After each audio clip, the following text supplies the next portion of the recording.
Hey, let's look at books. Let's look. Sing it with me, Aaron. Let's look at books. I don't expect you to sing it with me. I'm just being silly.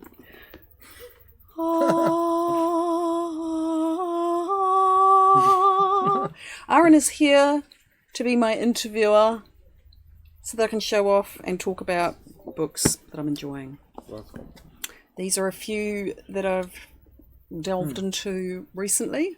And I'm very happy because I went through a period of time where I was finding it hard to read, and that time seems to be over. I'm Candice. This is Aaron. And this is Books in the Garden. Heidi Mai, welcome. We're in New Zealand, it's summer, we're having a lovely time. The first book I'm going to talk about is, I think it's probably called The Graces. On the cover though, it says, everyone said they were witches. Ooh, that's got a W. And yeah. What would you like to know about this book, Aaron? Well, the title is certainly quite intriguing, as is the cover and the style there. It's got gold. I like a bit of gold. I like things that glisten. So yeah, I was kind of attracted to that. And what else would you like to know? You admired the cover. It's very pretty. Yeah. So what happens, I guess? What is it happens? What is it all about? Okay, so this is a youth, what do they call it? Like a young people young book? adult, maybe? Young adult book, yeah. I don't know. Yeah, probably aimed at, slightly older teenagers, maybe 14, 15, and to sort of the 19 or 20 age range. I'm a bit older than that, and I still really enjoyed it. It is, I think, so much better than some of the other youth fiction that deals with the magical realms. So, you've got Twilight dealing with your vampires and werewolves and whatnot.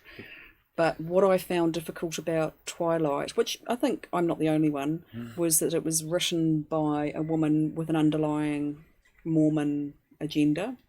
So there was going to be a lot of moral coding through the whole thing.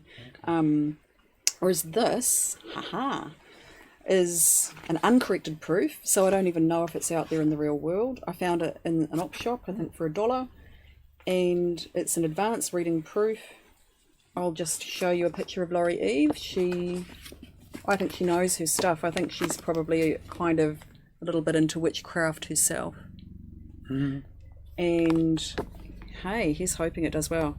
So, you've got a young woman, 15-year-old girl who arrives in the small town, and she's absolutely becomes infatuated with a family called the Graces. That does sound a bit Twilighty. It does. So it's got that same stranger in a new town, but this girl, she might appear to be quite meek and a little bit, you feel quite a lot of compassion for her as you're reading it. You're like, man, she's an outsider and she just wants to be included and accepted by this family. So what would be sort of like the highlight of that, or what was maybe gave the biggest impression on you or something? I think the biggest impression is probably the stuff that I can't say because it will give it away. Fair enough. But the other thing that I can say that I really like is that there is reference to whether someone's, sexuality is a bit different from, the heteronormative standard that's quite often depicted in movies and all of that. I don't know. Are you familiar enough with something like Twilight or the Hunger Games, whether they've got characters that are overtly, properly gay? I can't think of any. No. So I don't think there was. And I'm not a person who's suggesting that every single thing out there has to include it. But the fact is, in life, it's real and happening for a lot of people. That's who they are. And I like that there is reference to that in here. And the way it's done, I actually do feel quite emotional about how it was done. I think the authoress handled it beautifully. I actually got tears in my eyes at a certain point in this book. And when you first start reading it, you think it's going to be quite shallow because there's a lot of focus on the physical. But when you're 15, oh my God, can you remember what it was like to be 15? For you, it's not that long ago, really, but for me it is. And I can still remember it like yesterday. You know, that feeling of excruciating, just that wanting to belong, wanting to be loved, wanting to be accepted, wanting to be beautiful, thinking if I was beautiful enough and magical enough, then people would love me. And I think this book really captures that longing, and that it also is beautiful because throughout it, you don't really know the whole time, is the Grace family actually witches? Or is this the fantasy of an infatuated young girl? Whereas in something like Twilight, the magic is very overt right from the outset. You know what's going on. In this one, do we have a reliable narrator? You know, can we trust everything she's saying? What you don't know. There's something she's not revealing. That's cool.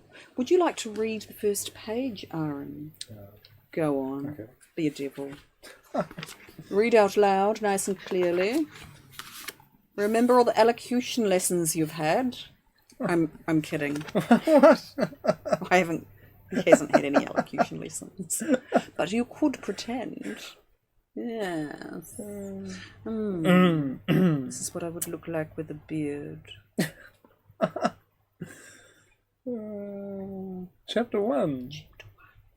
Everyone said they were witches. I desperately wanted to believe it. I'd only been at the school a couple of months, but I saw how it was. They moved through the corridors like sleeked fish, ripples in their wake, stairs following their backs and their hair. Their year groups had grown used to it by now, or at least pretended they had, and tried their hardest to look bored by it all. But the younger kids hadn't yet learned how to hide their silly dog eyes, their glamoured, naked expressions. Summer Grace, the youngest, was 15 and in my year. She back-chatted the teachers no one else dared to, her voice drawling with just the right amount of rude to make it clear she was rebelling, but not enough to get in serious trouble. Her light Grace hair was dyed jet black, and her eyes were always ringed in black kohl and masses of eyeshadow. Keep going to the music bit, because I love that. I think it's funny. She wore skinny jeans and boots with buckles or Victorian laces. Her fingers were covered in thick silver rings, and she always had on at least 2 necklaces. She thought pop music was the devil's work, always said with a sarcastic smile, and if she caught you talking about boy bands, she'd slay you for it. The worst thing was, everyone else joined in, even the people you'd been excitedly discussing the band with not 3 seconds before, because she was a Grace. Nice.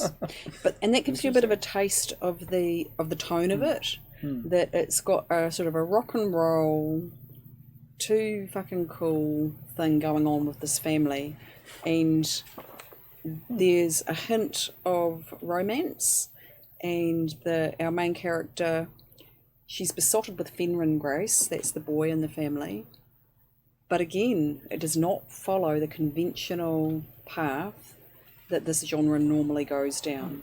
Oh, that's good. Yeah. It's not all bloody, you know, like, it's more like a love story between her longing for acceptance and kind of wishing she was part of this family. And then how weird and kind of fucked up that gets. So it's quite cool. Yeah. That's that one. I think we've done that. Hope I can read it someday. Sounds interesting. Oh yeah, take it away. Oh, thanks.